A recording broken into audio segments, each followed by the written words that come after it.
Mesdames et messieurs, vous êtes sur Moto TV, merci de votre fidélité. Au sommaire de ce journal, les militants du mouvement citoyen Lutte pour les changements Lucha sont descendus dans la rue ce jeudi 23 novembre 2023. Cette marche a été organisée pour rendre hommage à l'un des leurs tués il y a 4 ans en ville de Beni dans une manifestation organisée pour exiger le départ de la MONUSCO. La conférence épiscopale nationale du Congo, CENCO, interdit aux responsables des églises d'accorder la parole aux acteurs politiques pendant les messes. Cette recommandation est l'une parmi tant d'autres contenues dans un communiqué rendu public le mercredi 21 novembre 2023. Mesdames et messieurs, installez-vous confortablement pour l'intégralité de ce journal. Vous êtes prêts pour suivre ce journal? Mesdames et messieurs, voici les détails de vos informations. 4 ans dans l'au-delà, la Lucha section de Butembo a rendu hommage à Obadi Muhindo ce jeudi 23 novembre 2023. Muhindo Obadi est un militant de la Lucha tué en ville de Beni le 19 novembre 2019 dans une marche organisée pour exiger le départ de la MONUSCO. Ces jeunes ont marché sur la rue Président de la République pour chuter à l'hôtel de ville. Reportage Mwanampenzi Manzekele rendu par Nelly Mungeshari. Ici au rond-point VGH, ces militants de la Lucha avec des photos de victimes de massacres. Ils portent aussi des calicots sur lesquels on peut lire la demande du départ de la force onusienne et des contingents des listes Africa Community EAC qui restent observateurs des tueries dans l'est de la République démocratique du Congo.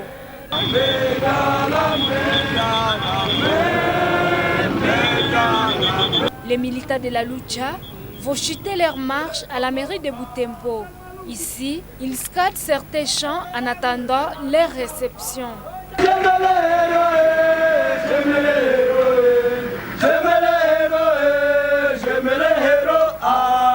Ils ont lu leur mémorandum demandant la libération de leurs camarades arrêtés pendant l'état de siège. Aussi, ils exigent le départ sans condition de la MONUSCO et l'EAC. Il est temps que la MONUSCO ainsi que les autres forces étrangères de quitter le sol congolais car elles ont été complices du calvaire imposé à la nation congolaise. Étant tous conscients que la situation sécuritaire ne s'améliore en rien et que d'ailleurs la situation sécuritaire s'effondre de plus en plus, nous sommes fatigués de cette incertitude vitale nous imposée par les ADF Nalu dans les territoires de Beni ainsi que les M23 en territoire de Rutshuru et Massissi. L'autorité urbaine, le commissaire supérieur Moabaye Kiteli Roger a promis canaliser les messages acquis de droit.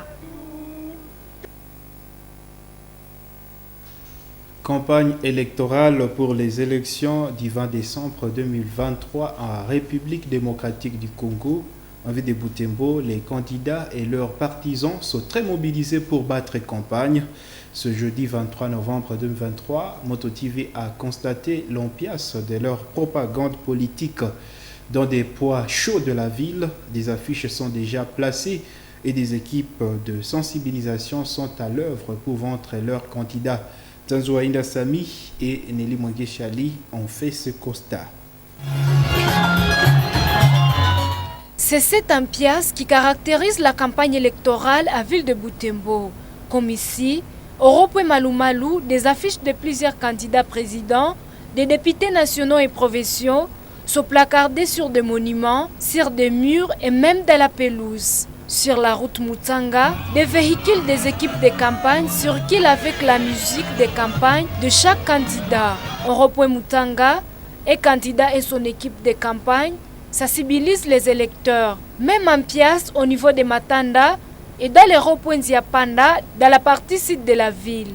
Ici dans le quartier Wignolé, précisément dans la cellule basée, les adeptes des candidats placardaient des affiches de leurs candidats et de l'autre côté, dans le même coin de la ville, des danseurs essaient d'attirer la curiosité des passants.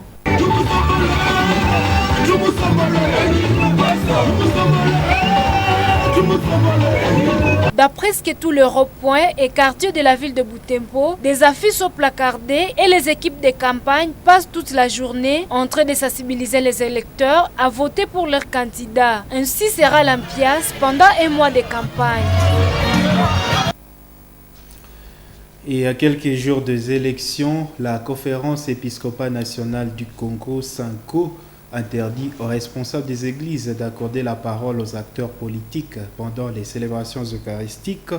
Cette recommandation est l'une des plusieurs autres sorties dans un communiqué rendu public le 21 novembre 2023 par Monseigneur Donatien Cholet, secrétaire général de la SENCO, suivant ce récit de Gérard Mourefou. À un mois des élections prévues le 20 décembre 2023, le secrétariat général de la SENCO rappelle quelques recommandations des évêques sorties dans leurs assises tenues à Lubumbashi le mois de juillet dernier. Dans ce communiqué, la SENCO interdit les responsables des églises d'accorder la parole aux acteurs politiques pendant les célébrations eucharistiques. Les lieux de culte ne doivent pas servir de cadre pour de propagande politique, disent les évêques. Monseigneur Donatien Cholet, secrétaire général de la SENCO, a martelé que la campagne électorale est le moment de demander des comptes à ceux qui ont dirigé par rapport aux promesses faites et de bien juger la pertinence et la faisabilité des promesses des nouveaux candidats. Ce prélat catholique a dans son message expliqué que les élections donnent le pouvoir de renouveler la confiance aux nouveaux animateurs des institutions qui ont bien servi le pays, mais aussi de sanctionner ceux qui ont mal géré. Et aux nouveaux candidats, la SENCO recommande au peuple congolais de privilégier les critères objectifs de compétences et de probabilité morale. La SENCO recommande tout Congolais de suivre la voie de la conscience pour le choix des candidats et non le mot d'ordre des commissionnaires politiques qui s'engagent pour leurs propres intérêts. Et quand sonnera l'heure des élections, la SENCO appelle à la vigilance pour protéger les votes. Le chef d'antenne de la Commission électorale nationale indépendante, Seni Butembo, appelle les candidats députés à la responsabilité et à la tolérance durant les 30 jours de campagne électorale. Il a dit lors d'une conférence de presse qu'il a donnée mercredi 22 novembre. Sika Kulia Wakatimba rappelle que cette période demande aux candidats aux élections de décembre prochain de respecter les lois et bonnes pratiques électorales. Le président de cette institution d'appui à la démocratie est revenu notamment sur la mesure de la proscription de l'utilisation des enfants dans la campagne. Jetali a recueilli ses propos.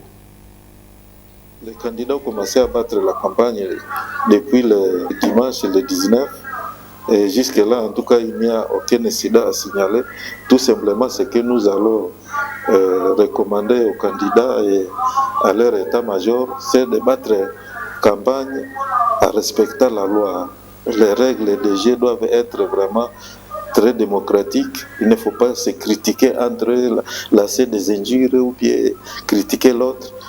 Qu'ils se focalisent seulement chacun à son projet de société, qu'il défende son projet de société et qu'il convainque son électorat dans ce sens-là.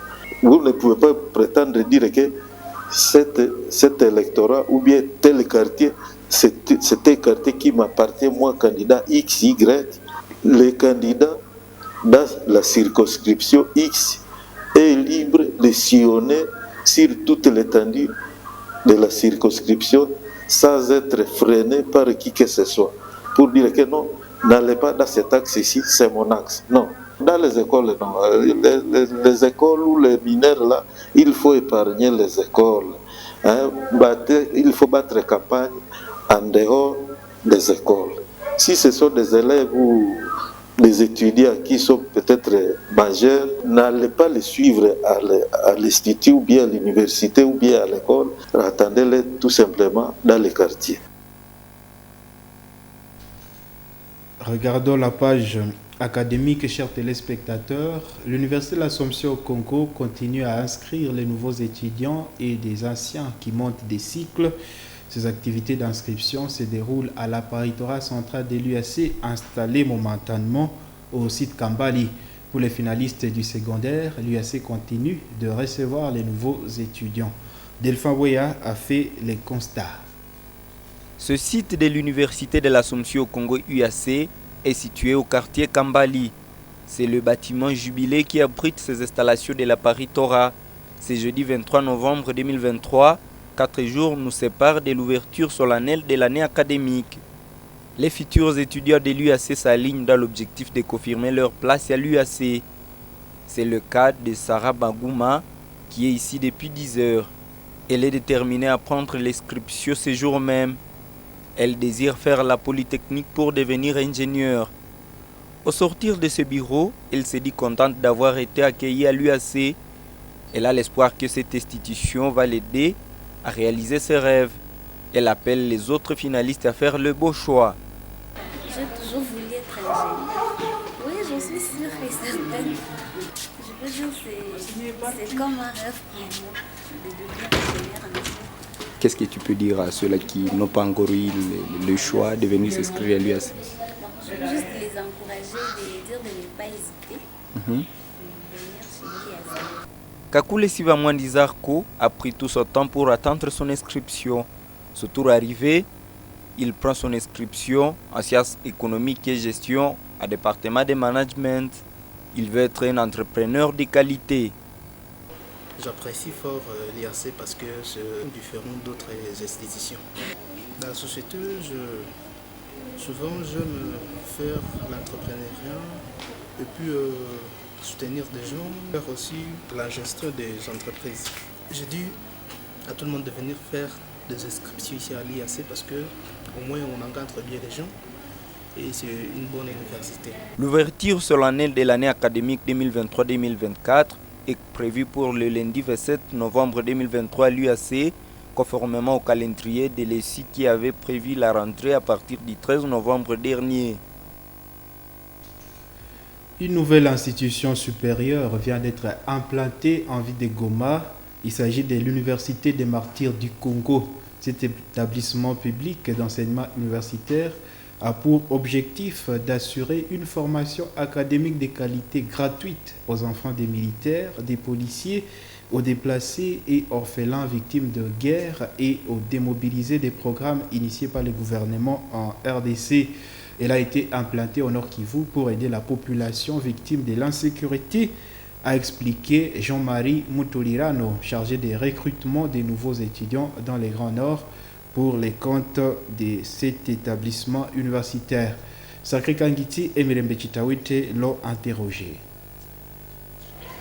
Il s'agit en fait d'un établissement créé par le ministère de la Défense à travers ce secrétariat général et particulièrement c'est le service d'éducation civique et patriotique au CDFRDC qui a fait ce projet qui vient finalement d'aboutir à la création de cet établissement d'enseignement supérieur et universitaire. Pour que cette mission nous a été confiée à Ville de Beni, où nous avons d'abord été en premier lieu. Quelques candidats se sont fait inscrire. À Butembo, même chose, nous sommes passés à début de semaine pour annoncer cette activité à l'autorité urbaine, mais également au niveau de l'état-major de la PNC, ici à Butembo. C'était depuis lundi dernier. Depuis lors, nous sommes en train de sensibiliser. Il y a certains qui se sont déjà annoncés au niveau de la ville de Butembo et certains d'autres à territoire de Lubero. C'est que l'université vise principalement les enfants des militaires, comme vous l'avez dit, les enfants des policiers, mais également les orphelins, les enfants dont les parents sont morts à la suite des différentes guerres que nous connaissons au niveau de notre contrée, mais également les enfants des déplacés. Toutes ces catégories que je viens de citer vont étudier gratuitement. Et donc, pour le moment, c'est vrai, il faut que les candidats aient une famille d'accueil. Mais dans un premier temps, bien évidemment, c'est là en attendant qu'on débute les travaux de construction des homes. Et selon les dernières informations que nous avons, les travaux de construction de ces homes vont commencer à partir de janvier 2024. Mesdames et messieurs, c'est la fin de ce journal. Merci infiniment à vous toutes et à vous tous de l'avoir suivi. À bientôt.